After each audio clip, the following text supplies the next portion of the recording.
Alors on va lire Somme, le chapitre 137. Somme, le chapitre 137, il dit, assis au bord des fleuves à Babylone.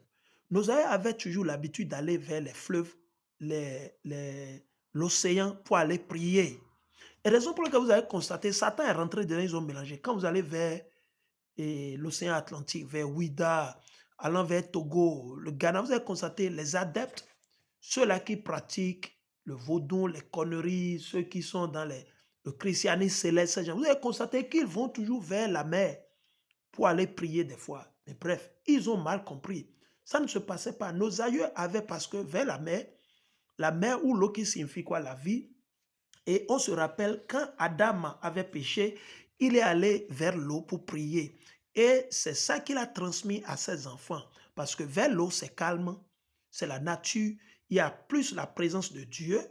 C'est pas pour aller adorer l'eau, mais nos aïeux avaient l'habitude d'aller vers, s'asseoir au bord des fleuves, des rivières, de l'océan, pour demander à Dieu, pour s'examiner, pour prier. Ils n'allaient pas là-bas pour faire le gris-gris, la sorcellerie, non. Ils allaient là-bas pour faire des pénitences, pour se pénitencer, gens se repentir de ce qu'ils ont fait de mal, pour chercher Dieu. C'était le cas. Et je vais vous le lire ici dans le livre d'Ézéchiel. Quand Ézéchiel était parmi et comment ils sont dit, les exilés. Alors dans Ézéchiel, ok? Ézéchiel le chapitre 1, on va lire la même chose. Regardez. Il dit, ok, ça aussi je vais souligner. On va le lire. Ok, on va le lire pour que vous compreniez. Ézéchiel, dans le temps, Ézéchiel faisait partie de ceux qui avaient été pris comme esclaves à Babylone. Ézéchiel, il faisait partie de l'esclavage babylonien et Mède-Perse, les deux. Donc, on va le lire. Il dit, ça c'est Ézéchiel le chapitre 1, il dit, le 5e jour du 4e mois de ma 30e année, ok, de sa 30e année, je me trouvais parmi les déportés de Jérusalem à Babylone, sur les rives du Kébar. Le Kébar, c'est une rivière. Si vous ne savez pas, on va demander à Google. Ok? Kébar. On vient, hein? On va demander à Google. Ok? Donc voilà, je suis allé sur Google et j'ai demandé. Regardez ce que c'est. Il dit le Kébar. Le Kébar, rivière. Fleuve Kébar fait référence au canal de Sheba, une voie navigable babylonienne, ok, babylonienne, importante où le prophète Ézéchiel, vécu en exil, et reçu ses visions prophétiques symbolisant le pouvoir de Babylone. Vous avez vu, non? Donc, c'est pas bon de mentir. Vous avez vu, il a fait recours. Je vous ai dit où? Il faisait partie de ces gens qui étaient à Babylone. Donc, allons, nous allons repartir dans Ézéchiel pour le démontrer une fois encore. Il dit, le 5e jour du 4e mois de ma 30e année, je me trouvais parmi les déportés sur les rives du Kébar, les rives sur la rivière Kébar. Je vis le ciel s'ouvrir et Dieu m'envoya des visions. Vous avez vu? Il a reçu ces visions au bord. C'est pour ça qu'on vous dit, vous pouvez aller prier sur les montagnes, c'est bon, au bord des rivières, mais pas pour aller commettre l'adultère, faire le gris-gris, non, rien de tout ça. Ils allaient là, c'est comme des lieux de, c'est pas le mot m'échappe. Genre, c'est des lieux pour s'examiner, se réexaminer. Voyez, non. Il dit, c'était la 5e année depuis que le roi Joachim avait été déporté. La 5e année. C'était la 5e année, ça faisait 5 ans. C'est ainsi que dans le pays des Babyloniens, comme je l'ai lu aussi sur Google, sur les rives du Kébar, le Seigneur m'adressa sa parole à moi, Ézéchiel, fils du prêtre Bouzi, la puissance du Seigneur me saisit. Donc, allons maintenant dans Psaume. C'est ce que je voulais lire.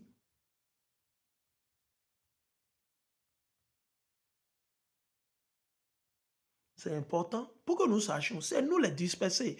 Avant que je ne continue dans ce livre, en exposant Esaü et Édom, on doit les exposer pour démontrer que les Noirs ont gouverné, on a vécu en Europe, on a gouverné le monde avant qu'ils ne viennent nous conquérir à cause de nos péchés. C'est pour ça qu'ils nous ont conquéris. Ils ne nous ont pas conquéris parce qu'ils sont intelligents ou ils sont forts. Non.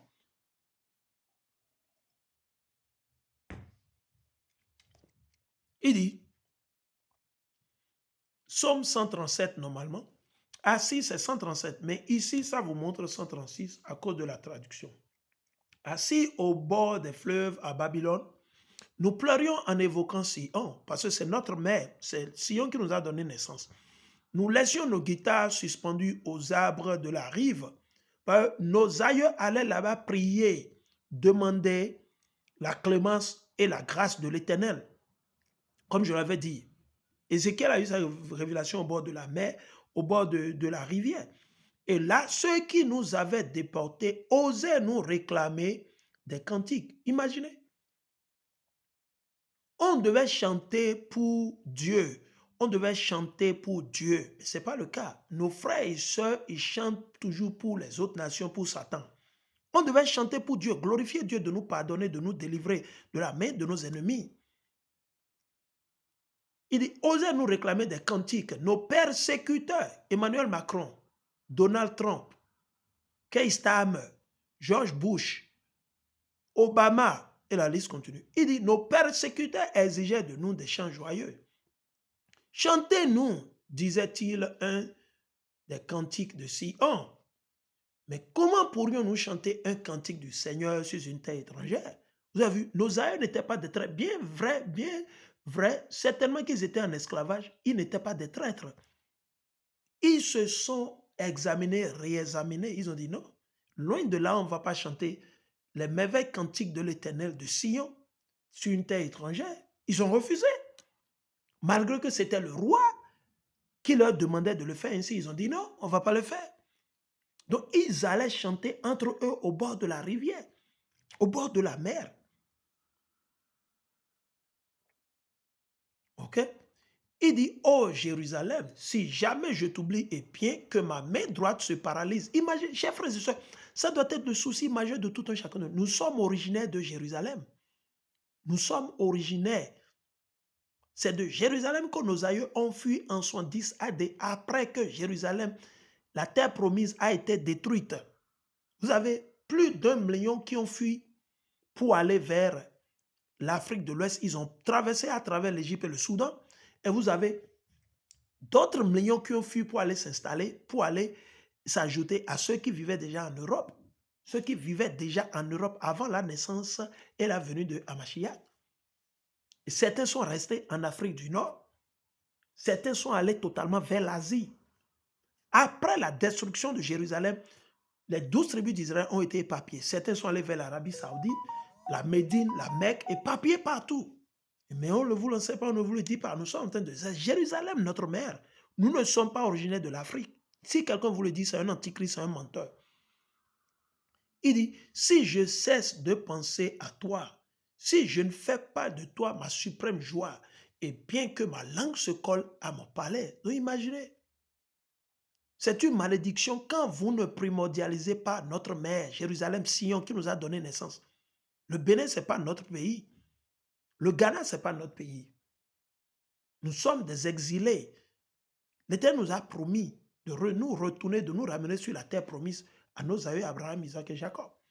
Seigneur, n'oublie pas ce qu'ont fait les Édomites, qui? Les faux blancs. Donc Dieu ne va pas oublier quoi? Ah bon? Donc David et puis, comment il s'appelle? Asaph. David et puis Asaph, ils ont demandé à Dieu, et Dieu leur a révélé, il dit non, je ne vais pas oublier les Édomites. Je vais les faire disparaître. Il dit quoi? Seigneur, n'oublie pas ce qu'ont fait les Édomites. Nous allons revenir, on va continuer.